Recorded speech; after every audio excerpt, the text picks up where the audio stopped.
Alright, let me hit pause What's a first. DUI? And then Monty I'll asked. explain what I'm doing. Nothing, son. Alright, so I've been dealing with wanting to do some audiobooks for my books that are already on Amazon. And I've been trying, well, I recorded one, but I have to edit it, and it just keeps getting lost in the sauce of my schedule. And so I was logging on, and today I said, let me take a look at the shortest book I have. Ooh, let me move my bill out the way, unless y'all want to pay that bill. I was like, let me look at the shortest book I have and see what kind of schedule I can make to get this thing recorded. I think it's I think it's 2 hours long, because it's a novella. It's a short story. It's called Poverty's Finest. It's already on Amazon, Smashwords, a couple of things. And when I logged in, Amazon now has a beta audio AI audiobook where you can choose between several versions of the voicing. So I picked this voice because I like the way it sounds. It reminds me of one of my favorite audiobook authors, Dion Graham. Dion Graham, I've listened to like at least 11 books with him. If he's doing the narration, I want to hear the story. And so this guy kind of reminds me of his voicing. And as I'm listening, you go in and you have to clean things up, like if he messes up certain words, but I'm leaning towards maybe releasing this book as this AI audio for just this release, and then later I'll come back and read it myself, and then I'll just have two versions up, one for the AI and then one where you hear it read by the author, because I read it as a prose, and like I do some different diction things and poetry things and the way I do it, but I do like this just to get started, because I noticed I like to listen to audiobooks in the car, and I know a lot of people have said, let me know when the audiobooks are out, because I don't have as much time like I used to sit down and read the book, but I can definitely listen to the audio if I'm in the car, or if I'm at home or cleaning or something. So I'm gonna hit play for a little bit. Tell me what you guys think. I need some feedback on this, so help me out. All right, let me hit play. Max said. Shit, Risha stammered. Sorry, she whispered. She forgot Monty was in the back seat. So right now it's reading my book. Yeah, that's cool if you want to take care of it, Mac, Risha said. All I'm saying is, you ain't got to work so hard. I am right here, Mac said. He continued. All right, let me take care of the car before the engine dies. You can drive, all right? All right, Risha said. They pulled into the parking lot of the community park for Monty's football practice, and Risha parked in a vacant spot. This is hella Make cool. sure he gets something decent to eat after practice. I'll try to get something at the restaurant. Do you want anything? She asked Mac. He thought about where Risha worked at the cafe. Yeah, if it's not too pricey, get the steak dinner. It's not. I get everything from the employee menu for $5. I got you, Risha said. I got you. So when that happens, they tell you to pause it. So I want that to read like, So they have this thing where you hit edit pronunciation and then you type it in to get the AI. Wait, I'm trying to get them to say like, Now let's see what it says when it does it. This is the coolest. See.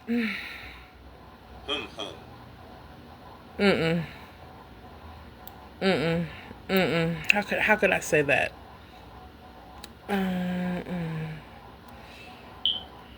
Him.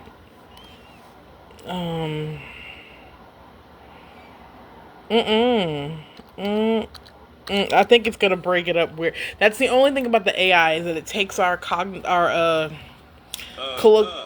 Oh, that's kind of cool. Let me see what that sounds like. Okay.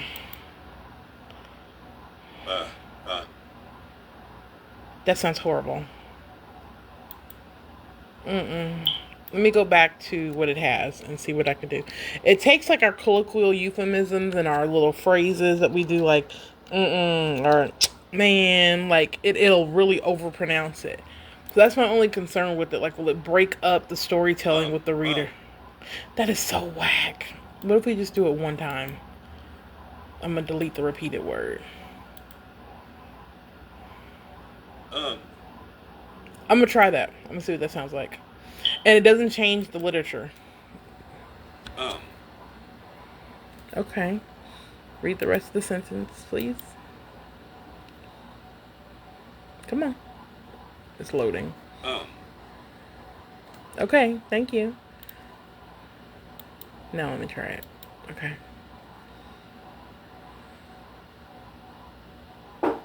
I got you. Okay. Mac reached in his pocket and pulled out the scruffy, dingy $5 bill and another $5 bill. Let it be on me tonight. I'll wait up for you too. Risha smiled. She actually liked the idea of that him waiting up for her. Monty quickly jumped up and out of his seatbelt. He yanked the I feel lock like on that the should car be a door and period. kicked it Hold open. on. Pause. It's funny how the computer reads the pause. Okay, so I'm gonna do something. THAT.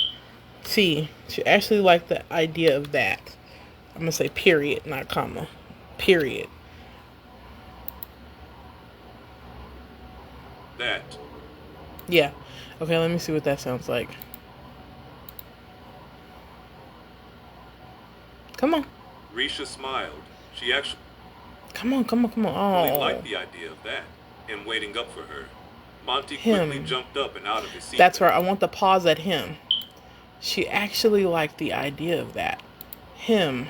Pause. Waiting up for her. So him. Let me see if a comma does it. Him. Let me see what that does.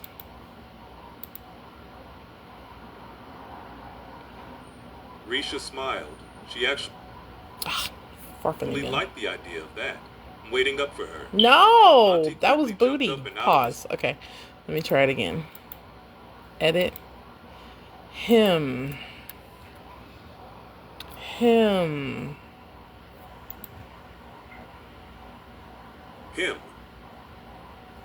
Okay, let's see if it gives it a nice little pause there. That's the only thing about AI is that you have to teach it how to do our natural inflections. Because I would read this sentence, Risha smiled. She actually liked the idea of that. Him waiting up for her. Monty quickly jumped up and out of his seatbelt. He yanked the lock on the car door. So the book is called Poverty's Finest. It's basically, we are following the journey of the $5 bill. I wrote this book almost 15 years ago in my apartment in Concord. I had a writing prompt book that would give you little like questions and then you write a story based on it. Oh God, I gotta change that battery.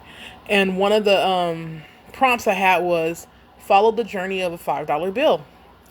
So the narrator kind of is, even though it's written in a different person, the narrator is the $5 bill. So the book starts off with one person having the $5 bill. And that person gives the $5 bill to someone else. And then we follow that person until they give it to someone else. I had to really get creative in weaving the story so that $5 never left too far. But I like the journey of the story. I tell some secrets and hints in the end of the book to show how currency stays, how long currency can stay within your village or community before it leaves it. And so the book is called Poverty's Finest, and it just deals with the working class, and it talks about a lot of other subjects too. The main characters are Mac, who is a former construction worker. He is estranged from his current wife because he had a baby with someone else, and also his mother died, so he became kind of alcoholic, and so that situation broke what they were trying to build. So it put him in a situation where now he's kind of in a, I don't want to just say hobosexual relationship, but he kind of fell into a situation where he hooked up with somebody just to live with them. He's not that dude, but he kind of becomes that dude. And then, but he wants to get back in with his wife and get in good with his wife that he loves. But he messed things up when his mom dies, and he just kind of gets in this reclusive grief state, and then hooks up with someone and has a baby with them. And so that breaks what they have. So she's now in a struggle. And so it's a story about struggle, but they're chasing through the $5 bill. So let me get back to what I was doing here. But please give me some feedback. Let me hit play. Jamila. Risha smiled. I got online to do to just see what I could do for my audiobook. And Amazon now has a beta for AI audiobooks.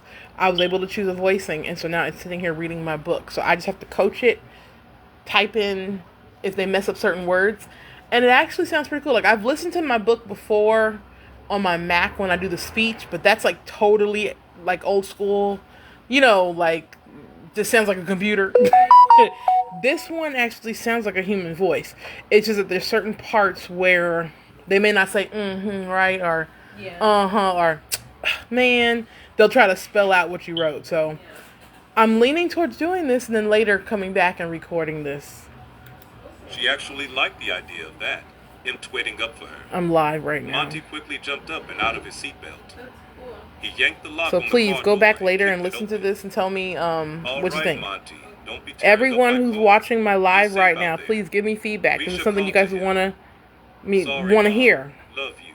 Bye, Monty yelled with his gym bag and cleats in hand. He had 10 minutes and did not want to be late.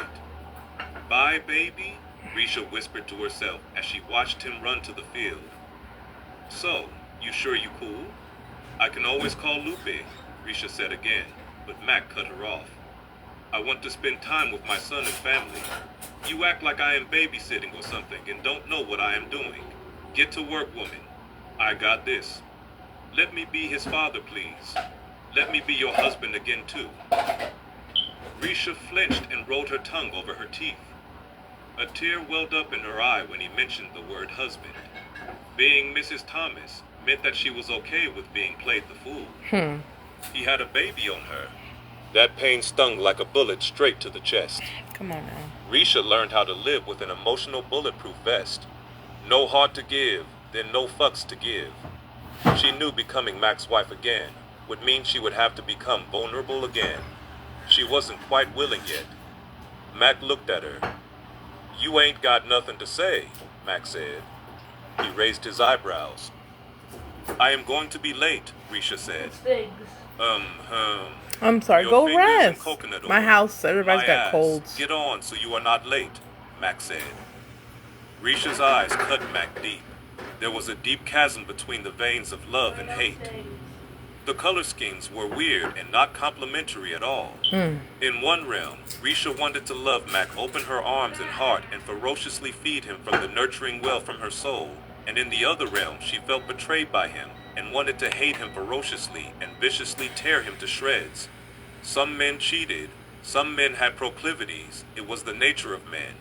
Even she knew that going into marriage. But a side chick and a side baby and a competitive THOT had made her Stop. bow Pause. out gracefully. So right here, I wrote out the word thought, and it keeps saying THOT, so I got to go back and change it to THOUGHT. So here's my dilemma. Do I want to... Huh? Thought. You can't taste anything? Oh, baby, I'm so sorry. I'm so sorry. Oh, my sisters and my son all have colds. So my mother and I are both on the couches for the next how many days? This is the pits. I'm just gonna say this. I have a whole new setup in my living room. Look at this, like I'm not even in my room. Oh, my life. Okay, so let me see if that corrected it. Okay, but a side chick and a side baby and a competitive thought had made her bow out But a gracefully. side chick and a side Oh, come baby and a competitive thought had made her bow out gracefully, and Risha had met her match in the game of love. Mac was no player, but they both got played. on. Come on now. See you later, Risha said as she pulled out of the stall. Mac smirked. He got the reaction from her that he wanted, and that was to always be constantly on her mind. Come on now, Janelle. You wrote that. Now see, here's what I'm dealing with. I remember when I wrote this piece. I remember what I was thinking when I wrote this piece. But the point is, is this AI audio version, because this is American English 5, and I think the way this man is speaking, he sounds like an African American black man who knows how to code switch, who knows how to be very corporate and articulate in the boardroom, but they can also be the homie down the street that you knew and could just chop it up, and East Oakland comes all out of his mouth. Okay? That's my favorite kind of man, by the way. I love it when he code switch. Let me stop. I love it when I see a black man code switch. It's so beautiful. Okay, let me just, I'm gonna read this passage, because even though it made me a little giddy hearing the AI voice read it, see, here's the conversation. I was talking to my producer a couple of days ago about AI and how AI, we've had this ongoing conversation. The first time we talked about it was like 2 years ago. And the way he was breaking it down, the way I was breaking it down was, it's a tool, but don't lose the soul of the art, right? For me, the prose, the spoken word is very important, because I'm an artist. I speak from an artist's heart. And so when I read literature and writing in prose, let me just read that passage the way I would read it. And then we're going to come back, and then I want you to try to think of how do you feel when you hear it roll off the tongue? Okay, let's see. Okay, I'm going to start it right here. I think this is the one I want. So, you sure you cool? I can always call Lupe, Risha said again, but Matt cut her off. I want to spend time with my son and family. You act like I'm babysitting or something and don't know what I'm doing. Get to work, woman. I got this. Let me be his father, please. Let me be your husband again, too. Risha flinched and rolled her tongue over her teeth. A tear welled up in her eye when he mentioned the word husband. Being Mrs. Thomas meant that she was okay with being played the fool. He had a baby on her. That pain stung like a bullet straight to the chest. Risha learned how to live with an emotional bulletproof vest.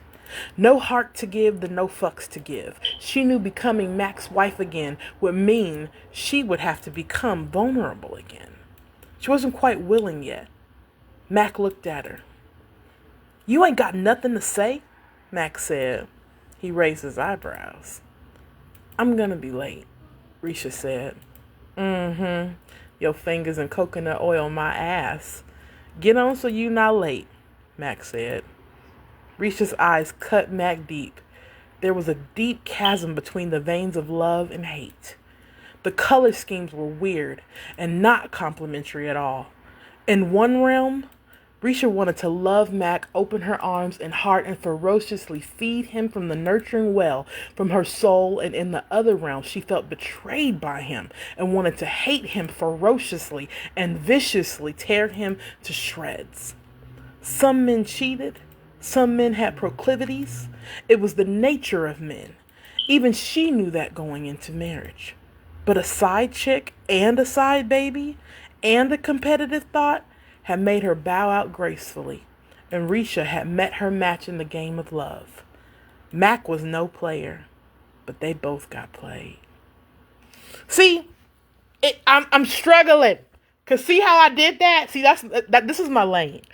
Reading prose, theater, breaking down scripts. Hey Chris, how you doing? I see you in there. Breaking down, so that's my thing. Now, the way they tell you, because I took like a whole audiobook class a year ago, and they tell you, when you read the male's version, you drop the tone in your voice and you put bass. So it's like, baby, you know. And they say, kind of they say don't overdo it, but do it enough where you can hear the switch in the tone. And then when you do a woman's voice, they always say, go above your larynx and, hi, how you doing? You know, get real extra, quote unquote. I'm going to say quote unquote feminine because, you know, gender fluidity and all of that. I don't want to be disrespectful to anyone, and I don't want anyone to feel offended by that. But I'm just saying, these are some of the things they tell us when we're writing, when we're trying to read narrative for audiobooks. I like the tone and the way the cadence is of this American English 5 voice because it does give me the feel of an African American male. And like I said, my favorite audiobook narrator is Dion Graham. I'm so sorry that my black sound of what is that? My smoke detector is going off. So I hope I gave everybody enough contrast of what I'm trying to do here. I'm so conflicted with this because I got some goals that I really need to reach, and right now I'm a team of one when it comes to my entrepreneurial endeavors. Like I'm a self-published author here. I've got like 5 books on here, and people have read them, and I've gotten some really good feedback. But a lot of my feedback is let me know when the audiobooks are out so I can really pay attention. So take a listen and say something in the chat and say, hey, I like the idea, go with it. Or say, hey, I want to hear it from you. I feel like it'll be more authentic from you. I'm still sitting back trying to decide what I want to do with this because so far it looks like I can just sit here and critique this for the next hour or two. And then in 72 hours, they will put this up on Audible and people can check it out. I might do that just to test it out to see what that feels like. And then still go back and read my own version. So then we'll have 2 versions of. They'll still be unabridged. They'll still be the full version of the books, because I want to still push my work forward, but I don't want to stall it because when I say I'm running out of time, it's not that I'm running out of time. As long as we're here, we have to carve out the time to do it. It's just I do like the convenience of having this American English 5 AI beta test on here. And why not do it with my novella, my short story, just to put my foot out there. So I hope everybody's having a good Saturday. Let me know what y'all think. All right. Bye.